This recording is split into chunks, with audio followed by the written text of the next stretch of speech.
You ask Tiger to calculate. This deals with linear inequalities with one unknown. The final result is p greater than -1. Let's solve it step by step. Group all constants on the right side of the inequality. Add 43 to both sides.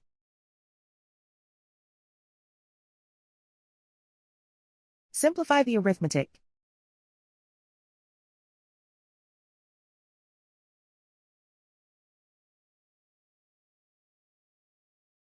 Isolate the p.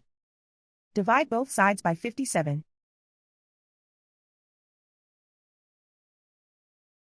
Simplify the fraction.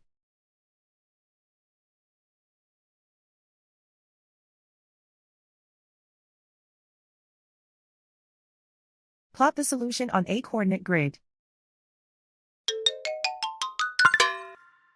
And so the final result is p greater than -1.